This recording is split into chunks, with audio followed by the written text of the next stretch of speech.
Hello friends, आप सभी को हमारे इस यूट्यूब चैनल में स्वागत है। आज हम लोग इस वीडियो में क्लास 11 के लिए जैक बोर्ड द्वारा जो मॉडल सेट जारी किया गया है उसके आंसर शीट के बारे में हम लोग पढ़ेंगे। तो चलिए देखते हैं कि क्या क्या क्वेश्चन है और उसका आंसर क्या क्या होगा। तो इसमें पहला क्वेश्चन लिखा है state Newton's universal law of gravitational. पहला क्वेश्चन है state Newton universal law of gravitation. तो हम लोग जानेंगे कि न्यूटन का ग्रेविटेशनल लॉ आखिर होता क्या है। तो न्यूटन क्या कहता है कि इस यूनिवर्स का कोई भी दो ऑब्जेक्ट ले लेते हैं, कोई भी दो ऑब्जेक्ट में ऑब्जेक्ट हम लोग चुन लिए m1 और दूसरा ऑब्जेक्ट क्या चुन लिए m2, और दोनों को हम लोग सेपरेट करके रखें। कितना डिस्टेंस पर रखें सेपरेट करके, मान के चलते हैं r डिस्टेंस पर। तो न्यूटन क्या कहता है कि हमेशा दो ऑब्जेक्ट के बीच में जो फोर्स लगे वो फोर्स तो हमेशा अट्रैक्शन फोर्स होगा, और वो अट्रैक्शन फोर्स क्या होता है, अट्रैक्शन फोर्स डायरेक्टली प्रोपोर्शनल होगा जिन दो बॉडी के बीच में लग रहा है उन दोनों बॉडी का जो मास होगा और मास का प्रोडक्ट का। तो पहला बॉडी का मास m1 है और दूसरा बॉडी का मास m2 है, तो दोनों का प्रोडक्ट हो गया m1 गुना m2 का, इसका डायरेक्टली प्रोपोर्शनल होगा।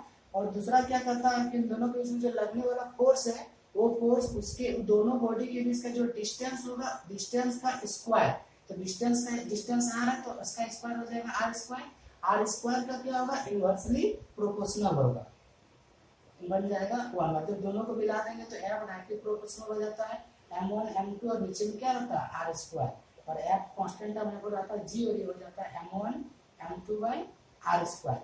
तो आपसे इस क्वेश्चन में क्या पूछा है कि उसका स्टेटमेंट क्या है, तो हम लोग स्टेटमेंट क्या लिखेंगे कि the force of attraction between any two bodies in the universe is directly proportional to the product of mass of the body and inversely proportional to the square of the distance between them। तो चलिए उसका statement को हम लोग लिखते हैं।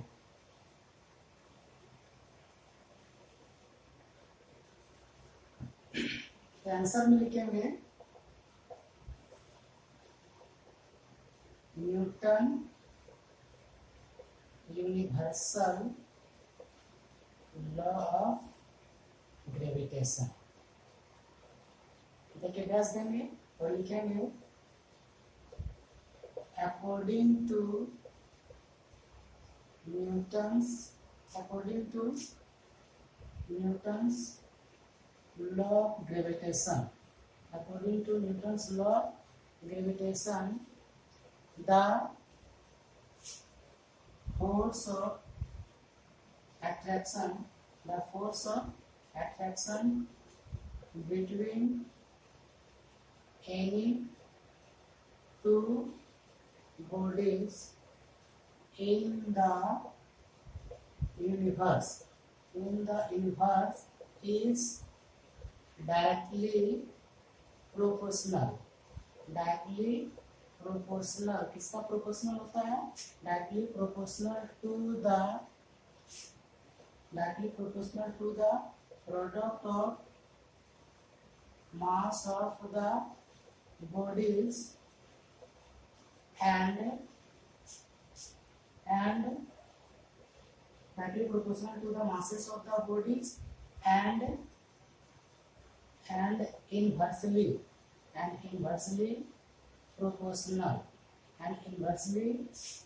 proportional to the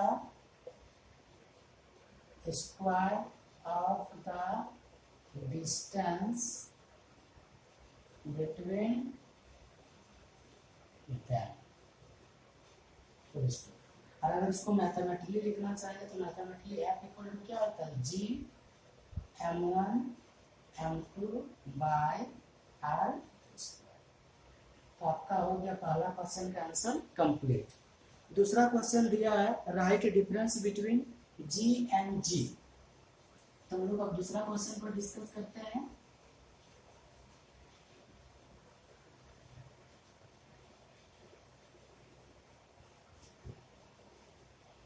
तो second number का क्वेश्चन है right difference between G and G। तो इस क्वेश्चन का आंसर समझने से पहले हम लोग को जानना पड़ेगा कि ये G का मतलब क्या होता है और ये G का मतलब क्या होता है। तो इस छोटा जी को हम लोग बोलते हैं एक्सेलरेशन ड्यू टू ग्रेविटी, और बड़ा जी को हम लोग क्या बोलते हैं, ग्रेविटेशनल कांस्टेंट। तो एक्सेलरेशन ड्यू टू ग्रेविटी क्या होता है, तो जब कोई वो ऑब्जेक्ट ऊपर से, ये सरफेस है, फिर अर्थ का सरफेस है, और अर्थ का सरफेस से कुछ हाइट के ऊपर से जब कोई भी ऑब्जेक्ट नीचे तरफ गिरता है, नीचे तरफ किसके कारण गिरता है, ड्यू टू ग्रेविटी, ग्रेविटी के कारण जब नीचे तरफ गिरता है तो इस बॉडी का वेलोसिटी क्या होता है, इंक्रीज होता है। वेलोसिटी क्या होता है, इंक्रीज होता है, जिसके कारण इस बॉडी का वेलोसिटी में क्या आएगा, चेंज होगा। और जब बॉडी का वेलोसिटी में चेंज होगा तो उसमें क्या प्रोड्यूस होगा, एक्सीलरेशन, और इस एक्सीलरेशन को हम लोग क्या बोलते हैं, एक्सीलरेशन ड्यू टू ग्रेविटी। और ग्रेविटेशनल कांस्टेंट क्या होता है, तो अभी हम लोग पढ़े कि F equal to G m1 m2 by r square. अगर हम लोग m1 का भी वैल्यू, m1 का वैल्यू 1, m2 का भी वैल्यू मान लेते हैं 1, और r का भी वैल्यू कितना मान लेते हैं, 1 मान लेते हैं, तो इस कंडीशन में F इक्वल टू क्या हो जाएगा, G m1 का जगह 1, m2 का जगह 1, यहाँ पर 1 का स्क्वायर। जब इसको सॉल्व करेंगे तो F इक्वल टू क्या आएगा, G आएगा। मतलब फोर्स ऑफ अट्रैक्शन को ही हम लोग ग्रेविटेशनल कांस्टेंट बोलते हैं, लेकिन वो फोर्स किसके किसके बीच में लगना चाहिए, दोनों बॉडी होना चाहिए यूनिट मास का, और दोनों के बीच का डिस्टेंस कितना होना चाहिए, यूनिट डिस्टेंस का। मतलब अगर दो बॉडी है, दोनों बॉडी का मास कितना 1 kg का, ये वाला भी है 1 kg का, और दोनों कितना डिस्टेंस पर रखा हुआ, 1 मीटर पर रखा हुआ, तो इन दोनों के बीच में जो फोर्स लगेगा उस फोर्स को ही हम लोग कैपिटल जी बोलते हैं। इसका मतलब होता है यूनिवर्सल कांस्टेंट। तो चलिए इसका हम लोग आंसर पर देखते हैं।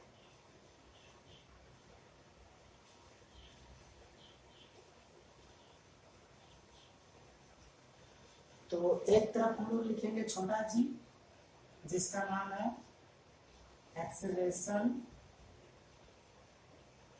Due to gravity. ये आपका 1 मार्क्स में पूछा है तो हम लोग ए को आंसर भी लिख देंगे तो वो चलेगा, लेकिन अभी आपको ज्यादा दिखाएंगे ताकि आगे अगर 2 मार्क्स या 3 मार्क्स से पूछेगा तो वहां पर भी इस क्वेश्चन को हम लोग लिख सकते हैं। बड़ा जी का मतलब होता है ग्रेविटेशनल कांस्टेंट। इसका पहला पॉइंट हम लोग लिखेंगे एक्सेलरेशन ड्यू टू ग्रेविटी, इसका डिफिनेशन लिखेंगे। इसका डिफिनेशन में क्या होता है कि when an object falls towards the earth, कहाँ से, फ्रॉम ए हाइट, किसी भी हाइट से, फ्रॉम ए हाइट, किसके कारण, ड्यू टू ग्रेविटी, ग्रेविटी के कारण गिरेगा। देन तब क्या होता है, then its velocity, then its velocity is changes, उसका वेलोसिटी क्या होता है, चेंजेस, एंड और क्या होता है, and an acceleration, and an acceleration is produced, an acceleration is produced in the object, an acceleration is produced in the object, जिसको हम लोग क्या बोलते हैं, an acceleration is produced in the object is known as acceleration due to gravity।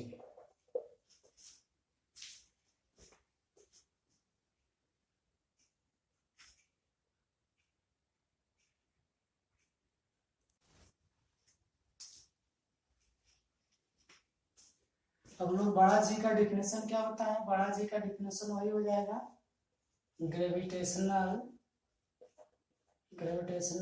Constant may be defined as the force of attraction, may be defined as the force of attraction, gravitational constant may be defined as the force of attraction between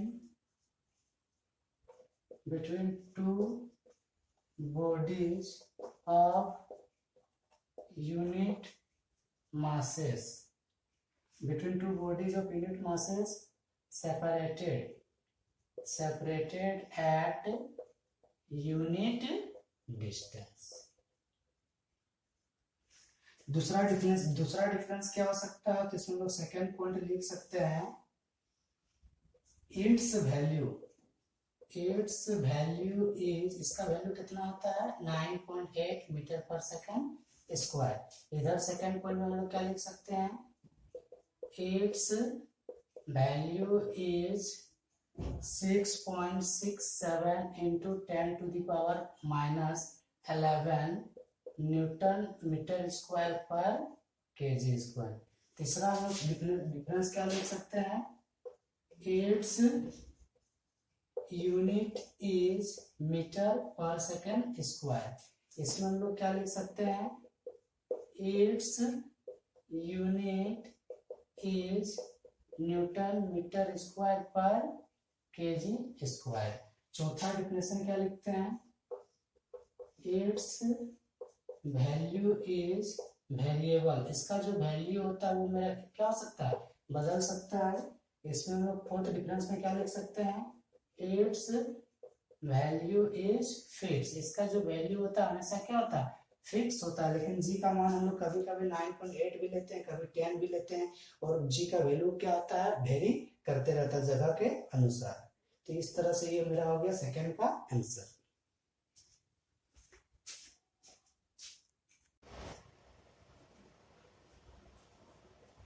अब हम लोग इसका तीसरा question पर देखते हैं। तो इसका तीसरा क्वेश्चन है कि right the types of stress. तो सबसे पहले हम लोग जानेंगे स्ट्रेस आखिर होता क्या है। तो स्ट्रेस क्या होता है, तो सपोज दैट हम लोग क्या करते हैं, स्प्रिंग ले लिए।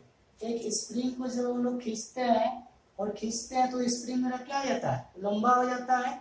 और जब स्प्रिंग को हम लोग छोड़ देते हैं तो फिर से स्प्रिंग क्या होता है, अपना ओरिजिनल कंडीशन में आ जाता है। तो ओरिजिनल कंडीशन में आता है तो वहां पर क्या फोर्स काम करता है, रीस्टोरिंग फोर्स। क्या काम करता है, रीस्टोरिंग फोर्स। तो पर यूनिट एरिया पर जितना रीस्टोरिंग फोर्स काम करता है उसको हम लोग क्या बोलते हैं, स्ट्रेस बोलते हैं। ठीक है, तो हम लोग पहले स्ट्रेस के बारे में सब कुछ डिस्कस करेंगे, देन आफ्टर उसका टाइप। तो जब आपका आंसर लिख रहा होगा तो केवल और केवल टाइप ही लिखेंगे। तो स्ट्रेस का डिफिनेशन क्या हो जाएगा, तो पहले हम लोग इस क्वेश्चन का आंसर जानने से पहले हम लोग इसके बारे में थोड़ा डिटेल से जानते हैं। तो इसका आंसर अभी लिखना नहीं है, अभी सिर्फ आपको स्ट्रेस बताया जा रहा है, या फिर पहले इसका आंसर ही लिख लेते हैं। तो इसका आंसर हो जाएगा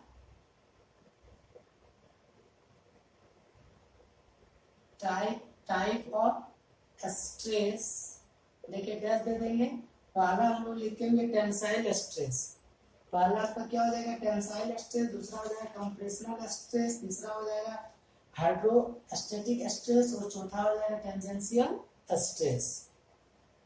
तो पहला होता है टेंसाइल स्ट्रेस, दूसरा आपका हो जाएगा कंप्रेशनल स्ट्रेस, तीसरा आपका हो जाएगा हाइड्रोस्टैटिक स्ट्रेस, और फोर्थ नंबर में आपका हो जाएगा टेंजेंशियल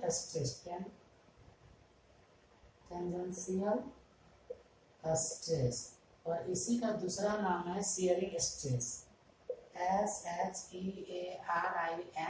शियरिंग स्ट्रेस। ठीक है, तो ये तो आपका आंसर हो गया, 3 नंबर का क्वेश्चन का आंसर हो गया। लेकिन हम लोग आपका आंसर पूछे है कि right the types of stress, तो आप इतना लिख के खत्म कर दीजिएगा। लेकिन हम लोग इस क्वेश्चन के बारे में और थोड़ा डिटेल से पढ़ेंगे। सबसे पहले वो आपको लिखना नहीं है, अगर दूसरा क्वेश्चन में आएगा तभी आप लिखिएगा। तो हम लोग इसमें क्या जानेंगे, पहले जानेंगे स्ट्रेस क्या होता है। तो पहले हम लोग जानेंगे, ये अनदर टॉपिक में है, stress.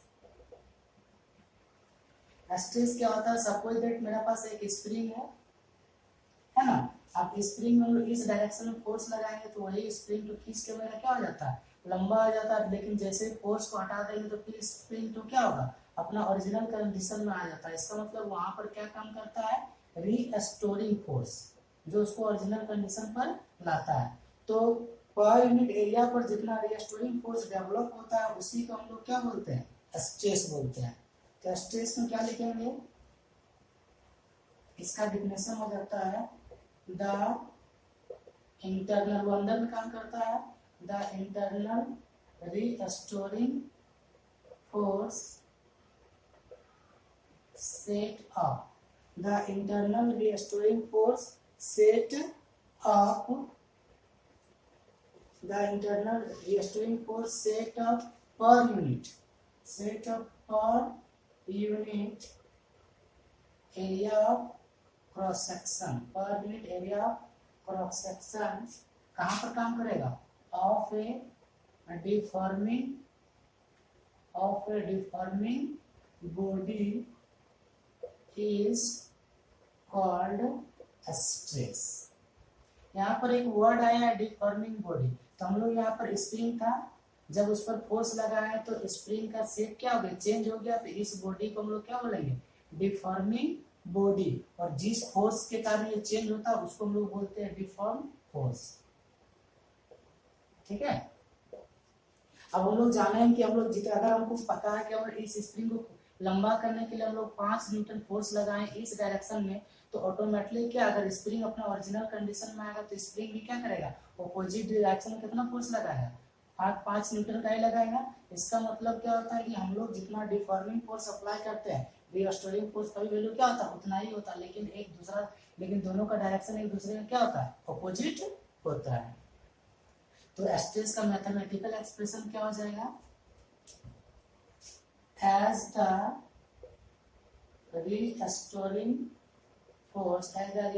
force is equal and opposite, बराबर भी हो रहा है एक दूसरे, क्या होगा opposite भी, as the restoring force is equal and opposite to the किसका external deforming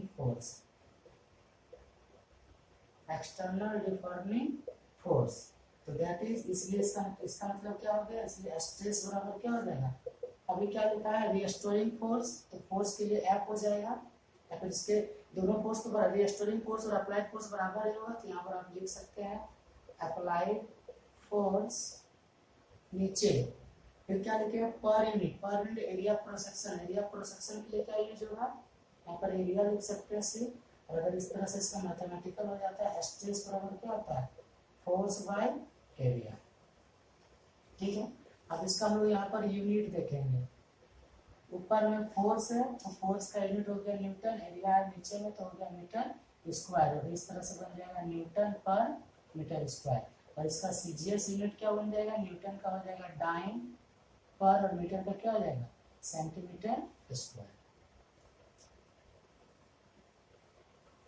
आपको टाइप्स ऑफ स्ट्रेस का भी हम बता ही दिए, टाइप्स ऑफ स्ट्रेस क्या होता है,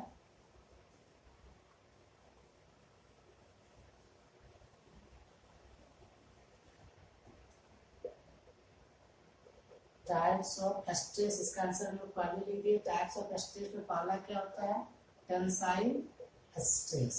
टेंसाइल स्ट्रेस क्या होगा कि अगर सपोज दैट एक ऑब्जेक्ट है, जब इस पर डिफॉर्मिंग फोर्स लगाते हैं और डिफॉर्मिंग फोर्स के कारण ऑब्जेक्ट का लेंथ में क्या होता है इंक्रीज होता है, अगर ऑब्जेक्ट का लेंथ इंक्रीज कर रहा है तो इस ऑब्जेक्ट पर जो स्ट्रेस काम करेगा ओरिजिनल कंडीशन में लाने के लिए जो स्ट्रेस काम करेगा उस स्ट्रेस को हम लोग क्या बोलते हैं टेंसाइल स्ट्रेस। दूसरा स्ट्रेस क्या बताए थे कंप्रेशनल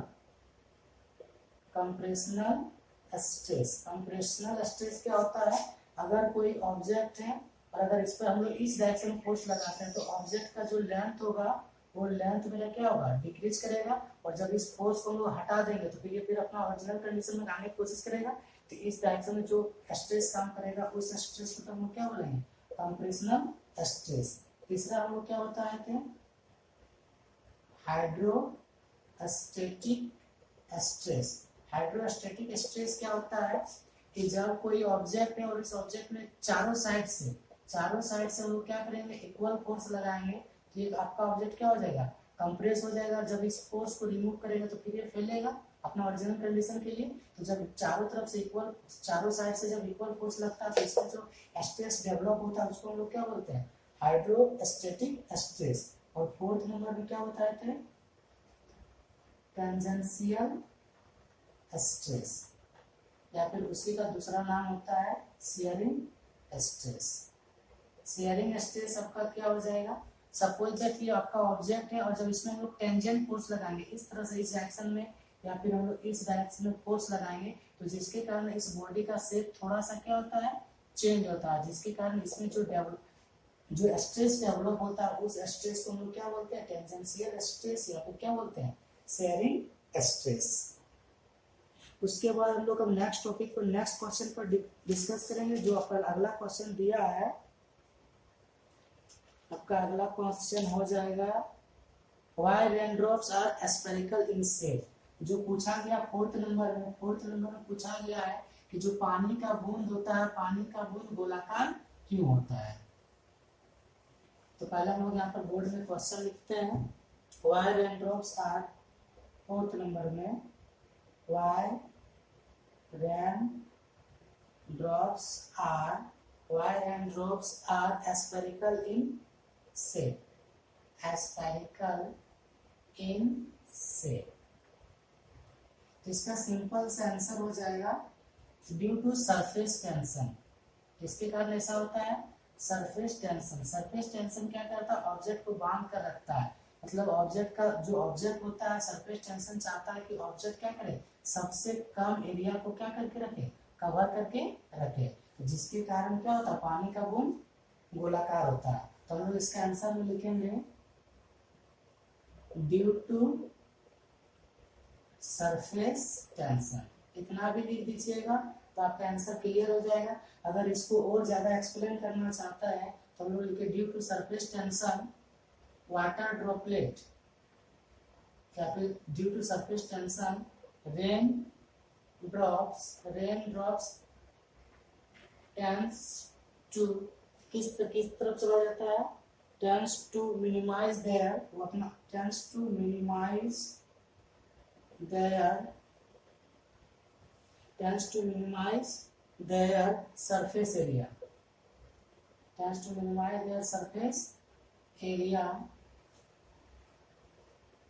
ठीक है। और सरफेस एरिया किसका कम होगा, तो कम किसका होता है, स्क्वायर का।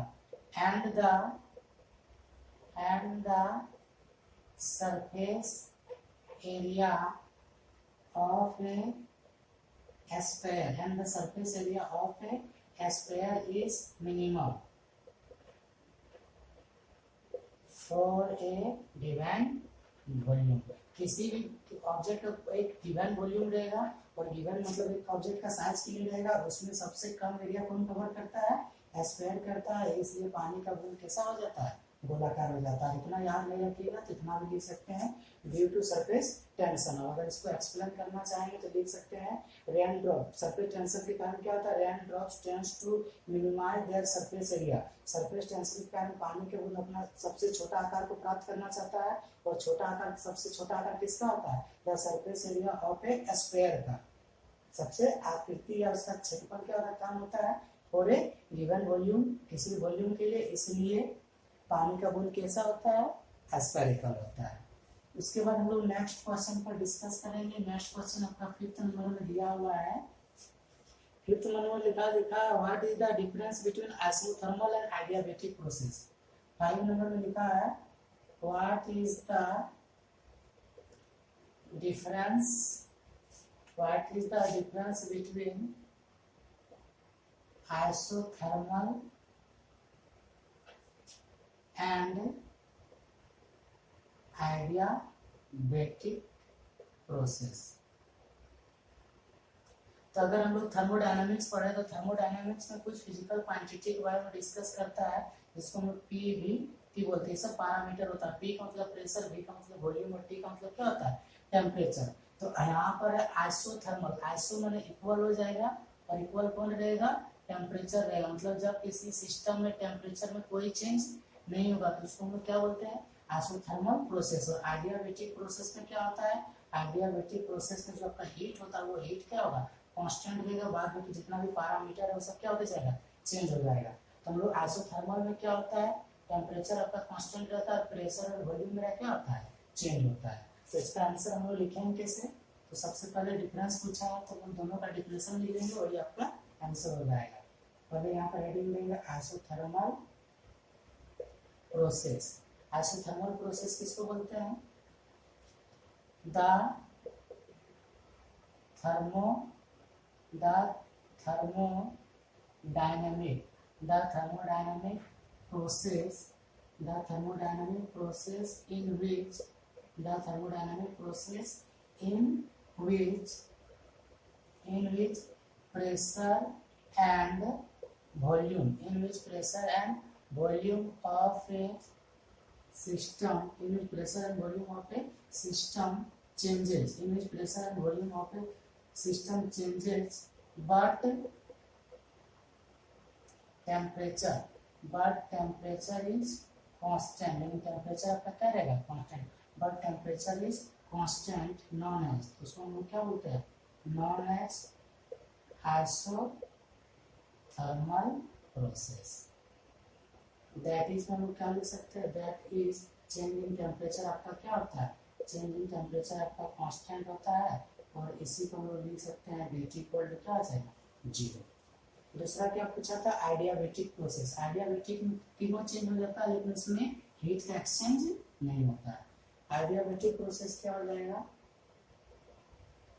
आइडियाबैटिक प्रोसेस, आइडियाबैटिक प्रोसेस में लिखेंगे the thermodynamic process, the thermodynamic process in which, the thermodynamic process in which pressure, volume and temperature, in which pressure, volume and temperature of a system, in which pressure, volume and temperature of a system changes, सब तीनों change होता है, but there is no exchange, of heat, heat किसके बीच में exchange होगा, but there is no exchange of heat, मतलब heat किसके बीच में एक्सचेंज नहीं होगा, but there is no exchange of heat between system and surrounding, उसका आसपास को जो बाहर है, between system and surrounding is known as, उसी को हम क्या बोलते हैं, is known as adiabatic process.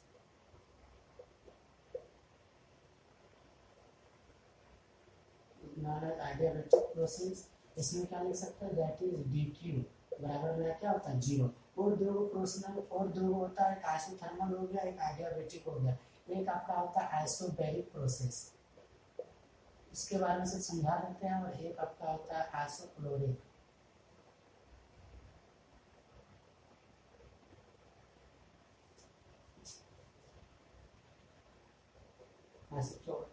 Process, इसमें आपका क्या होता है, आइसोबैरिक, इसका मतलब होता है प्रेशर, मतलब आपका 3 parameter P V T. Isobaric में मेरा क्या होगा, प्रेशर कांस्टेंट रहेगा, और वॉल्यूम और टेम्परेचर मेरा क्या होगा, चेंज होगा। जब आइसोक्लोरिक का बारी आएगा तो उसमें मेरा 3 पैरामीटर होता है पी बी टी, इसमें प्रेशर और टेम्परेचर चेंज होगा, वॉल्यूम मेरा क्या होगा, कांस्टेंट होगा। 5 का आंसर आपका हो गया कंप्लीट। नेक्स्ट क्वेश्चन 6 नंबर में आपका क्या है,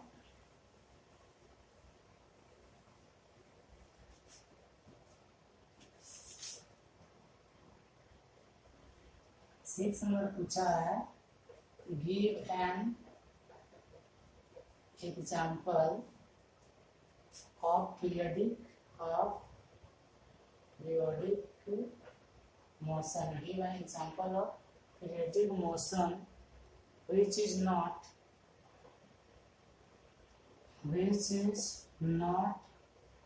oscillatory मोशन। मतलब आपको एक एग्जांपल देना है जो पीरियडिक मोशन का तो एग्जांपल होगा, लेकिन वो ऑसिलेटरी मोशन का एग्जांपल नहीं होगा। तो सबसे पहले हम लोग जानते हैं कि पीरियडिक मोशन क्या होता है। पीरियडिक मोशन क्या होता है, तो जब कोई object fix interval of time, मतलब निश्चित समय के बाद, फिक्स इंटरवल ऑफ टाइम, जब कोई ऑब्जेक्ट निश्चित फिक्स इंटरवल ऑफ टाइम के बाद अपना मोशन को क्या करता है, रिपीट करता है, मतलब अपना गति को क्या करता है, दोहराता है, तो उस तरह के मोशन को हम क्या बोलते हैं, पीरियडिक मोशन। जैसे एक घड़ी का सुई है, घड़ी में 3 तरह का सुई होता है, एक मिनट का होता है, एक आवर का होता है और एक सेकंड का होता है। तो हम लोग देखते हैं कि जो सेकंड का सुई होता है, मान लेते हैं यहाँ पर प्रत्येक 60 सेकंड के बाद कहाँ पर पहुंच जाता है 12। तो एक फिक्स इंटरवल के बाद क्या करता है, अपना गति को फिर दोहराता है। तो इस तरह के मोशन को हम बोलेंगे पीरियडिक मोशन। फिर उसी तरह सूर्य क्या करता है, पृथ्वी क्या करता है, सूर्य के चारों चक्कर लगाता है, वो भी एक निश्चित समय के अंतराल पर अपना गति को क्या करते रहता है, दोहराता है। तो इस तरह के मोशन को हम क्या बोलते हैं, पीरियडिक मोशन। दूसरा क्या है, ओसिलेटरी मोशन। ओसिलेटरी मोशन क्या होता है, वैसा मोशन जो आगे पीछे गति करता है, जैसे झूला एक बार आगे गया एक बार पीछे गया, तो उस तरह के मोशन को हम लोग क्या बोलते हैं, ओसिलेटरी मोशन। इसमें भी क्या होता है, फिक्स इंटरवल के बाद ही रिपीट होता है, आगे पीछे। लेकिन उसमें उतना भी ओसिलेटरी मोशन क्या होता है, the motion in which object flow to and forth, मतलब आगे और पीछे, जब कोई ऑब्जेक्ट आगे पीछे गति करता है तो इस तरह के मोशन को हम लोग क्या बोलते हैं, ओसिलेटरी मोशन। और जितना ओसिलेटरी मोशन होता है वो पीरियडिक मोशन हो सकता है, लेकिन पीरियडिक मोशन ओसिलेटरी मोशन नहीं हो सकता है। तो आपसे एक एग्जांपल पूछा है जो पीरियडिक मोशन होगा लेकिन वो ओसिलेटरी मोशन नहीं होगा। तो हम लोग इसमें लिख सकते हैं पृथ्वी का सूर्य के चारों ओर घूमना, जो कि एक पीरियडिक मोशन है लेकिन वो ओसिलेटरी मोशन नहीं है। क्यों नहीं है, क्योंकि ओसिलेटरी मोशन में आगे पीछे घूमना पड़ता है, लेकिन यहाँ पर वो आगे पीछे नहीं घूमता, अपना रोटेट को क्या करता रहता है, गति को रिपीट करते रहता है। तो इसका आंसर हो जाएगा revolution of earth. Revolution of earth कहाँ पर, अराउंड द सन। ठीक है, उसके बाद हम लोग 7 नंबर क्वेश्चन पर डिस्कस करेंगे। तो 7 नंबर क्वेश्चन आपका दिया हुआ है, डिफाइन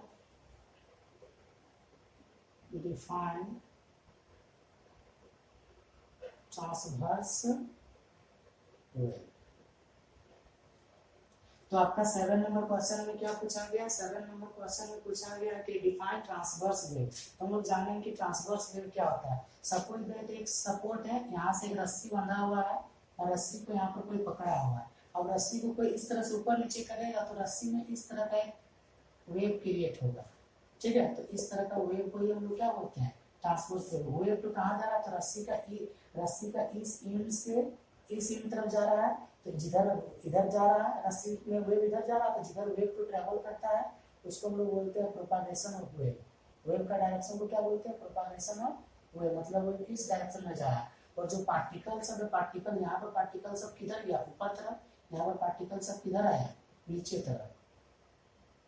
फिर इसमें पार्टिकल सब किधर गया, ऊपर तरफ, इसमें पार्टिकल सब किधर आया, नीचे तरफ। मतलब जो मीडियम का पार्टिकल वो वाइब्रेट कर रहा है, परपेंडिकुलर है, वाइब्रेशन तो परपेंडिकुलर है, किस डायरेक्शन का, प्रोपागेशन वेव इधर जा रहा है। तो इस वेव का जो पार्टिकल का वाइब्रेशन है, वेव का डायरेक्शन का क्या, परपेंडिकुलर है। तो इस तरह का वेव को हम लोग क्या बोलते हैं, ट्रांसवर्स वेव। मतलब the wave in which vibration, the wave in which